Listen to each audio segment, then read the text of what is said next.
Hello, আসসালামু আলাইকুম। শুভ সকাল। আরেকটি নতুন ব্লগ নিয়ে চলে আসলাম রাজকুমারী ফ্যাশন বিডি থেকে। এই যে আমার মেজো মেয়ে ঘুম থেকে উঠে গেছে, ব্রাশ করছে, স্কুলে যাওয়ার সময় হয়ে আসছে। তারপরে আমি বাজারে গেলাম এই যে সবজি কিনতে। দেখেন সুন্দর লাগে না দৃশ্যটা? আমার খুবই ভালো লাগে দেখতে। বাজার করতে গেলে বাজার একটা আনন্দই আলাদা। এই যে নিজের মতো করে সবজি নেওয়া যায়, যেটা যে সবজি আমি পছন্দ করি সেটা আমি কিনি। তো এই যে কেনাকাটা প্রায় হয়ে গেছে, তারপরে এখন বাসায় চলে আসবো। বাসায় এসে মেয়ের নাস্তা রেডি করছি, দুধ দিয়ে নুডলস। আমি আমার 3টা মেয়েকেই খাওয়াই। এটা খুব পুষ্টিকর খাবার, এর ভিতরে একটু বাদামের গুঁড়ি দিবেন। এই যে রান্না হয়ে গেছে, আমার মেয়ে খাচ্ছে। তো আপনারা খাওয়াবেন, পুষ্টিকর খাবার এটা।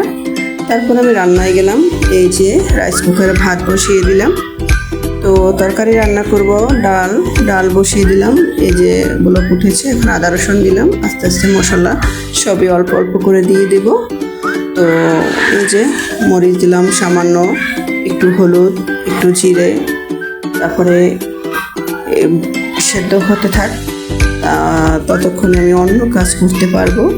তো এই তো প্রায় সেদ্ধ হয়ে আসছে। তারপরে আমরা এটা বাগার দিয়ে নেব। আমরা এরকমই ডাল রান্না করি, পানিতে একসাথে আমরা দিয়ে দিই। তারপরে ব্লক উঠলে, জাল ওঠে, যখন সেদ্ধ হয়ে আসে তখন আমরা এটা ঘুটে দিয়ে আমরা এটা আপনার বাগার দিই।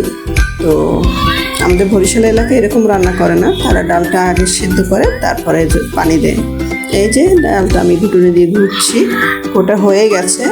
তো এরকমই আপনারা রান্না করবেন, এটাও অল্পের ভিতরে ভালো। এই যে হয়ে গেছে। তারপরে এই যে আমি আপেল কেটে দিচ্ছি আমার মেয়ের, 1টা বাজে। একটা কিছু সামান্য নাস্তা দিতে হয়। এই যে তারপর মেজো মেয়ে আর ছোট মেয়ে দুইজনে বসে টিভি দেখছে আর খাচ্ছে। এই যে এই টাইমটায় বাচ্চাদের একটু ক্ষুধা লাগে, তো একটা না একটা ফল দিতে হয়, যার যা বাসায় থাকে সেটাই দিবেন। তো বাচ্চাদের খাবারের টাইমটা মেনটেন করে আমাদের সব কিছু কাজ করতে হয়। এই যে ওরা খেলছে, দুষ্টামি করছে। এই যে আমি ডালটা বাগার দিতে আসলাম, কিছু সামান্য তেল দিয়ে দিলাম। বাগারে বেশি তেল দিতে হয় না, কারণ তেল যত কম দেওয়া যায়। তারপর আমি তেজপাতা দিয়ে দিচ্ছি। তেজপাতা আমি বাগারের সময় দিই, কারণ ঘ্রাণটা ভালো আসে। অনেকে ডালের ভিতরে দিয়ে সেদ্ধ করে, তো আমি এভাবেই দিই। এটা দিয়ে নেড়ে চেড়ে তারপরে আমি ডালটা দিয়ে দেব।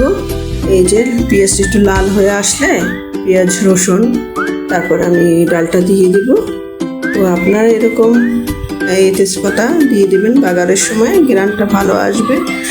তো এই যে হয়ে আসছে লাল, এখন আমি ডালটা ঢেলে দেব। এই যে এখনই আমি ঢেলে দিচ্ছি। তো আপনারাও এভাবে ডাল রান্না করেন কিনা জানাবেন, কমেন্ট করবেন। আসলে ভিডিও নতুন করছি, তো কে কি দেখছেন আমি তো জানি না, কোথা থেকে দেখছেন, কীভাবে আমার ব্লগটা যাচ্ছে, কীভাবে হচ্ছে আমি বুঝতে পারছি না। কেউ কমেন্ট করলে আমি খুশি হব যে আমার সমস্যাটা কোথায়, ভুল ত্রুটি কোথায়, আপনারা ধরে দিতে পারবেন।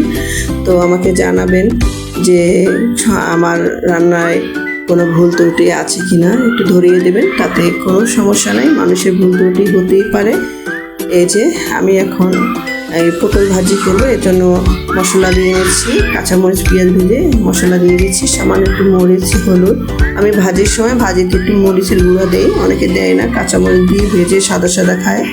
তো আমি একটু জিরার গুঁড়ি, একটু আদা রসুন, অল্প একটু আদা রসুন দিই। তারপরে এটা গুঁড়া করে পরে আমি পটল দিয়ে দেব। এই যে প্রায় সব কিছু দেওয়া হয়ে গেছে। তো এটা বলতে এই যে এটা পটলটা আমার রেডি। এই যে পটল দিয়ে দিচ্ছি।